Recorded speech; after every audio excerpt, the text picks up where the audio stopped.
Oi pessoal, bom dia! Então a gente vai dar sequência ali ao nosso livro 4, falando um pouco da estrutura da Terra. Então, quando se fala de estrutura da Terra, a gente sempre manda ali mais ou menos quantos anos a Terra tem.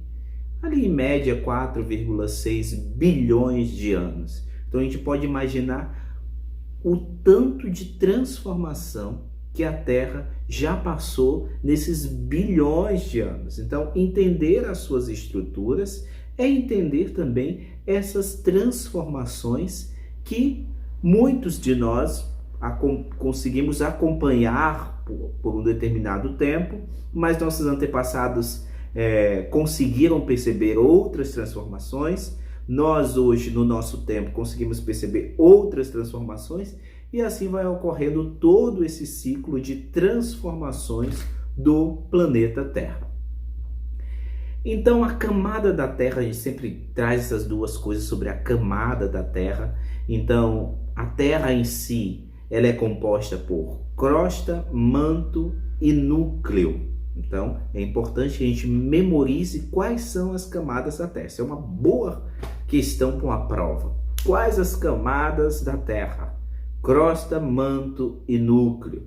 Então, a crosta ali tem uma espessura que varia de 12 a 60 quilômetros e é dividida em continental e oceânica. O manto ali é formado por 80% do volume da Terra, com uma espessura de 2.900 quilômetros e temperatura de 1.000 a 2.200 graus Celsius. E o núcleo é constituído de ferro e níquel, com uma espessura de 1.700 quilômetros e uma temperatura de aproximadamente 2.200 a 5.000 graus Celsius. A gente consegue já perceber essas três camadas do nosso planeta. É importante também, uma coisa que sempre aparece, é a chamada deriva continental. O que é a deriva continental? Ali essa definição surge ali entre 1880, quando Alfred Wegener trouxe isso. Então ele dizia que os continentes estão se movimentando. E aí a gente se pergunta, como foi que ele chegou, como é que Alfred chegou a essa formulação da deriva continental? Então ali veio de todo aquele processo que a gente já conhece, da Pangeia, da Gondwana, assim chamada, e formada há aproximadamente 230 milhões de anos. Então, essa chamada deriva continental surge a partir desses estudos aí da Pangeia. E durante o século XX, descobertas geológicas indicaram que Alfred não estava errado. Então, a princípio, no primeiro momento, isso parecia ser algo assim meio estranho. Mas as descobertas geológicas mais tarde indicaram que ele não estava errado. Então, a bordo de navios oceanográficos, equipes de cientistas coletando informações sobre o leito dos oceanos, se depararam no Atlântico com a presença de uma cordilheira submersas se estendendo por entre 78.000 quilômetros. E ao lado da cordilheira descobriu-se uma enorme fenda de onde emergiam larvas incandescentes, rapidamente resfriadas e solidificadas, dando origem a novas rochas basálticas. Então as rochas vêm aí, a gente já estudou isso, vocês já viram em anos anteriores como que se dá essa formação das rochas. E aí os oceanos, até aquela época, acreditava-se que o leito dos oceanos deveria conter sedimentos antigos das áreas continentais. Sedimentos retirados do assoalho oceânico revelaram que eles tinham apenas 200 milhões de anos, então era bem mais recente. Então, como era possível não encontrar no assoalho oceânico os sedimentos dos primórdios da Terra? Onde estavam as rochas mais antigas? Então isso era o que se perguntava, né? E aí vem então aquela teoria chamada teoria das placas tectônicas. Então, diante dessas descobertas, os cientistas formularam ali na década de 1960 a chamada teoria tectônica de placas, ou teoria das placas tectônicas. Então não são apenas os continentes que se movimentam, mas toda a litosfera, seccionadas em placas tectônicas, que flutuam e deslizam sobre o magma, carregando massas continentais e oceânicas. Então isso que se dá ali na formulação dessa teoria chamada de teoria das placas tectônicas. Mas a gente pode se perguntar, quais seriam as forças que movem as placas tectônicas? A gente tem ali as chamadas correntes de convecção ou correntes de conversão, que elas são responsáveis por muitas dessas ocorrências geológicas, acontecem nas bordas das placas tectônicas, e essas bordas são classificadas em 3: bordas conservativas, bordas construtivas e bordas destrutivas. As bordas conservativas é quando uma placa desliza ao longo da outra. As bordas construtivas é quando uma placa se afasta da outra e o material magmático extravasa. E as bordas destrutivas é quando uma placa mergulha debaixo da outra. E aí há uma subducção. Então, como o próprio nome já diz, destrutivas.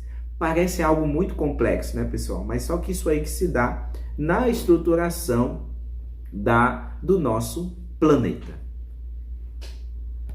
Então, nessa estruturação da Terra, a gente fala muito de rochas, fala de minerais. E será que a gente ainda lembra ou sabe diferenciar ainda rochas de minerais? Ou o que é uma rocha e o que é um mineral?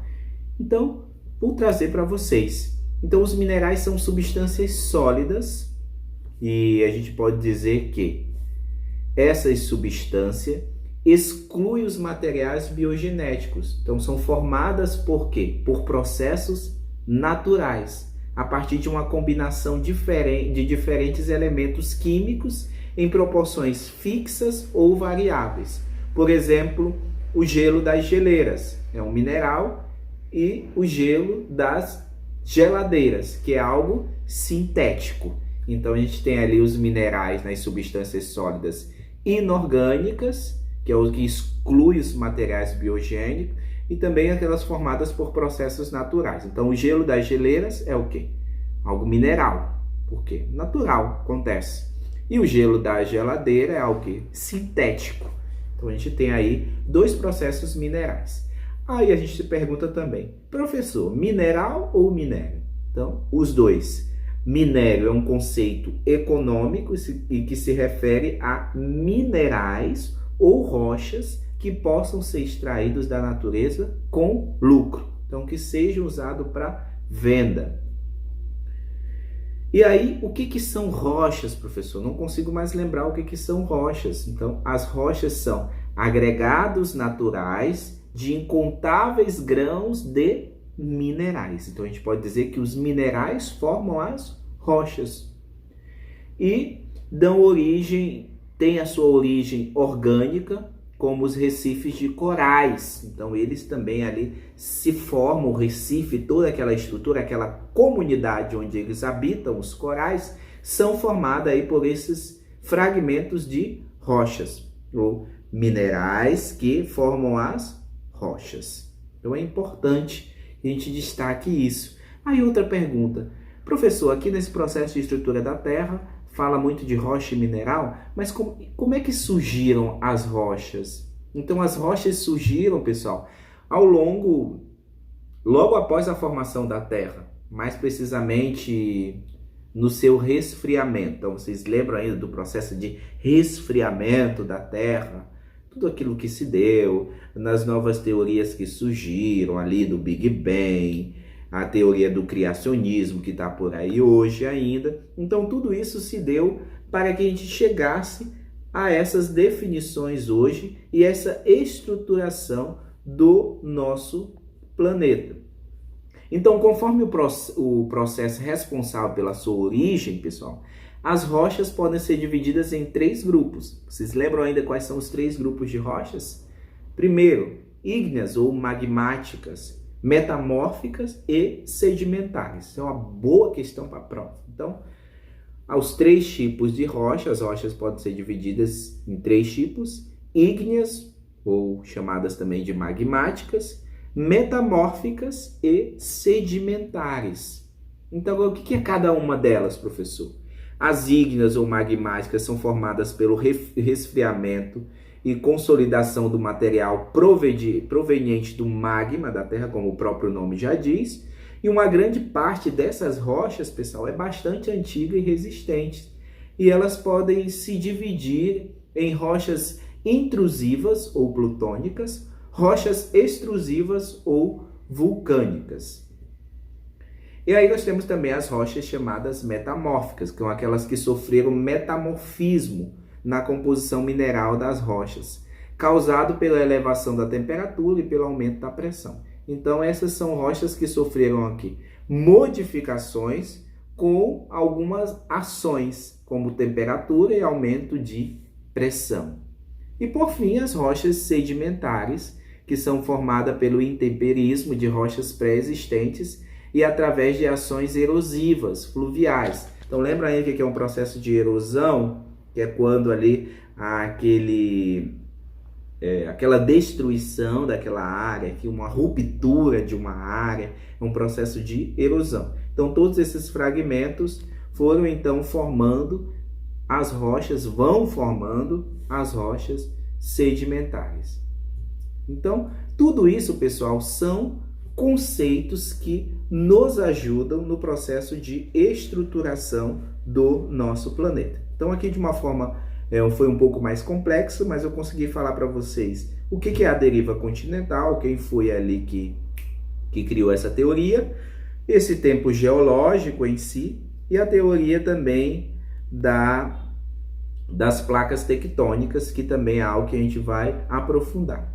Agora, terminou de assistir aqui o vídeo, me chama lá no WhatsApp que eu tenho uma atividade para vocês. Então, quem não me chamar no WhatsApp, eu vou saber que não assistiu o vídeo até o final. Então, eu estou lá no WhatsApp agora para tirar as dúvidas de vocês e que a gente prossiga na nossa aula, para que eu coloque a atividade também, para que a gente faça a prática.